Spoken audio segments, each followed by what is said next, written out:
What up, y'all? I'm back with another review, and I'm here to review the newest studio album from Florence and the Machine titled Dance Fever.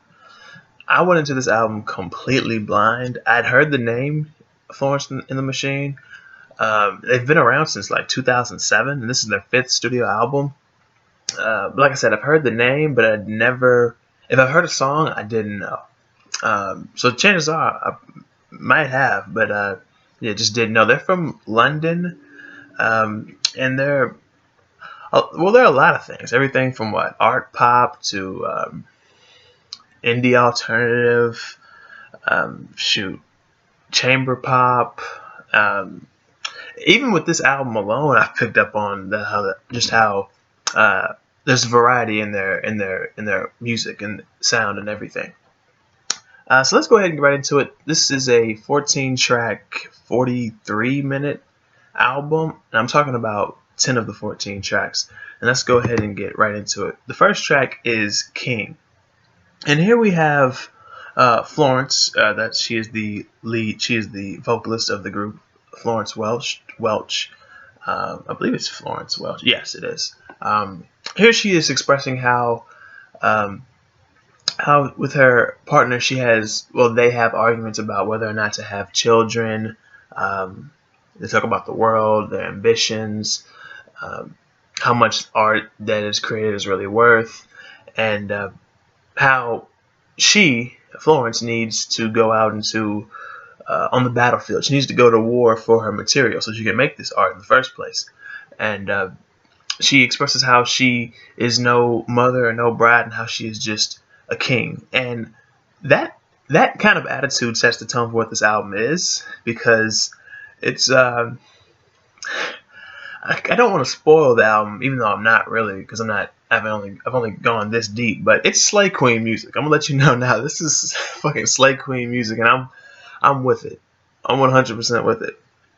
She also touches on earlier. Well, she alludes to how she never thought that her killer would come from within, which is to say that, especially on a beat like this, just to say that at all is one thing, but to say that over a beat like this makes it a contrast. Like, that's kind of fucked up. But with a beat like this, I'm feeling like kind of hyped up. Like, is this how it's gonna end? Like, you're so hyped up, and you just go, I wonder if she's trying to say something like that. Like, this is how I feel right now. I feel on top of the world. Like, I can do anything, or even if I can't, I'm still gonna try, and I'm gonna go full speed ahead. And this might be how I go out.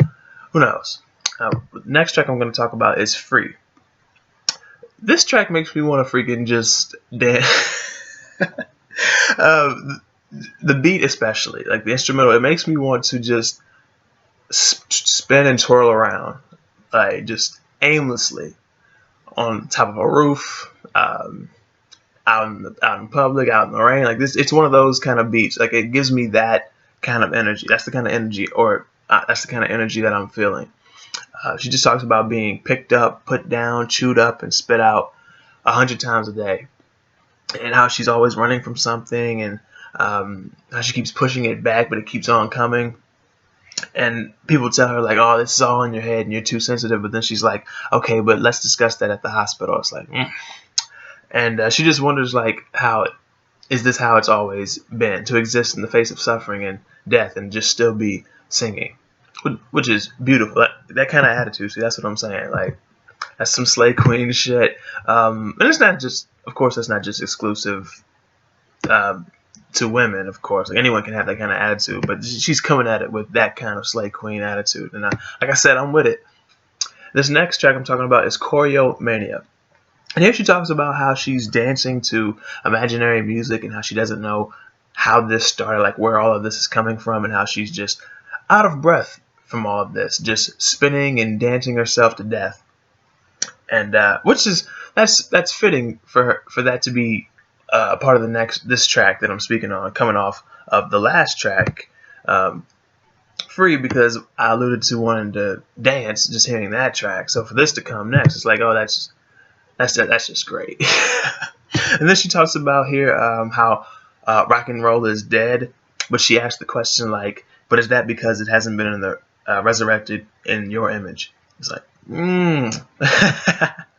like like she's like a shot, or just being like, hey, what up to I don't want to be that dude, but maybe some older heads who are like, oh, this shit sucks now, it's all dead, and she's looking at it like, no, this is just how we do it now. Now the next track, Girls Against God, might be my favorite track on this album. It's one of my favorite tracks of 2022, I'll tell you that. This is just great. It just feels so, even though it builds up, but it never actually gets to the point where it just shoots out. Like there's it's like it keeps teasing the peak. It keeps teasing the climax here. The way this track just keeps building up. The instrumental, I mean. But also how her vocals kind of swell on the chorus with the beat. It's just it's just great. How does she put it? Like, oh God, you're gonna get it. You'll be sorry that you messed with me. And then she says it again, but she says, you'll be sorry that you messed with us. It's like, yeah, us, Girls Against God. Now look, of course I don't identify as that. I'm not a girl, but like I said, this slay queen shit. Let me not say shit. This slay queen attitude, I'm with it. I'll just say it, like 100%. And she just talks about how she may not be much or seem much, like how she's just a small screaming speck of dust, but fuck it, it feels good to be alive, and she's out here living, and good on her. Now this next track, Dream Girl Evil. Here she talks about, well, she asks, like, am I your dream girl? Do you think of me? Well, no, you only think of me in bed, but you could never hold me, type of thing. It's like one of those, like, so it's a booty call, but there's nothing else to this, right? And then when this girl, this is just my interpretation, then it seems like she's asking, like, well, did I disappoint you? Like, that I'm not just that? I'm not just one of those? Well, I'm not just a booty call? And then she kind of pokes buttons here. Like, she's like, did mommy make you sad? Do I at least remind you of every girl that made you mad? Make me perfect. Make me your fantasy. You know I deserve it. Or take it out on me. Watch me shimmer. A projection of your mother. Don't come crying. I am nobody's mother. Center. It's like, yeah. Back to that again. She's nobody's mother. That's right. But yeah, it's like she's poking buttons here, and I don't mean like trying to pick at the guy like out of like mean spirited, but just like, yeah, I'm not who you thought I was. Like, I'm not what you want me to be. And so and what of it? And just that whole, like, am I your dream girl? Like, did I make you sad? Like, do I remind you of every girl that you've ever had? Or that ever made you mad? And do I remind you of your mother? It's like, yeah, she's dealing with one of the she's dealing with one of those kind of guys, like, it seems. Like sexist, I guess, misogynist, one of these manosphere guys we got running around here on the internet. And they're kind of fans. Like, maybe she's dealing with one of those kind of guys. And good on you, queen. Yeah, get on them niggas. Well, they're not just all. Let me stop. Now this next track, Cassandra. She talks about how, well, it's her attitude that again, it's that slay queen attitude that I really enjoy. She talks about how she still looks at the world with wonder even after she's had her soul tried and just being left alone. This whole track, well, not this whole track, but I really got into the lyrics here, and just what she's referencing and their meaning. And I don't want to read all of this because I've actually got like a good bit of the lyrics for this track typed out, but I don't want to read all of it. Let me see. I'll read this. Well, can you see me? I cannot see you. Everything I thought I knew has fallen out of view. In this blindness, I'm condemned to. Well, can you hear me? I cannot hear you. Every song I thought I knew, I've been deafened to. And there's no one left to sing to.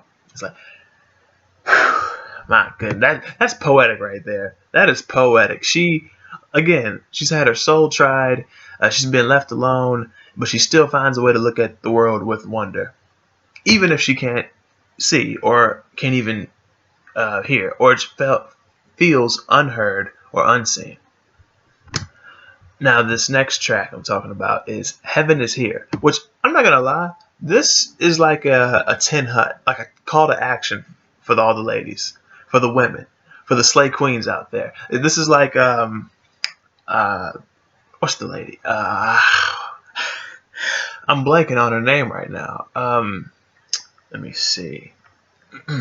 Hold on. What's her name? Freaking no, this is so embarrassing that this is happening right during the review. I should cut this, but I'm not. Freaking it's raw and unedited, baby. I'm showing you the whole thing. Yeah, her name's right here. Freaking no, it's not. Yeah, Rosie the Riveter. This is like Rose. This is like Rosie the Riveter. Like this is like a 10 hut. Like she is leading this call to action for the women right here. Like that's what this track sounds like. This is what it feels like to me. If you've heard it, I'd like to think you know what I'm talking about. But you, of course, could have your own interpretation, and that's completely fine. And this next track, My Love. Well, here is it's just a contemplation of what's going to happen to this love's love. And I just love the energy and the urgency about it and how she's letting out her frustration here.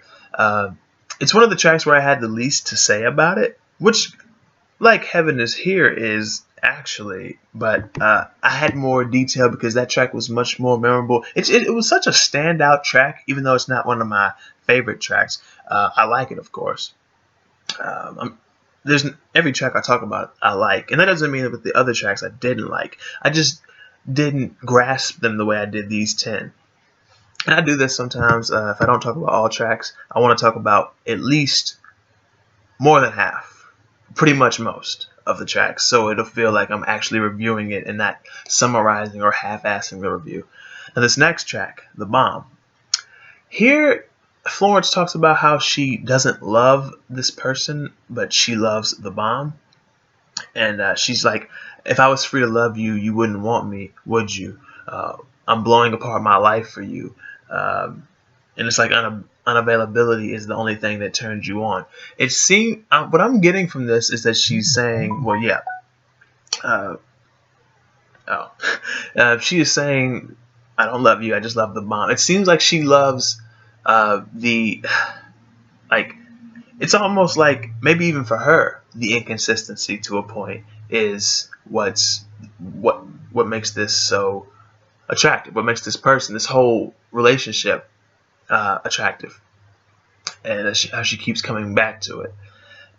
It's like the aesthetic almost. Like she likes the aesthetic of flirting with being in a relationship with this person.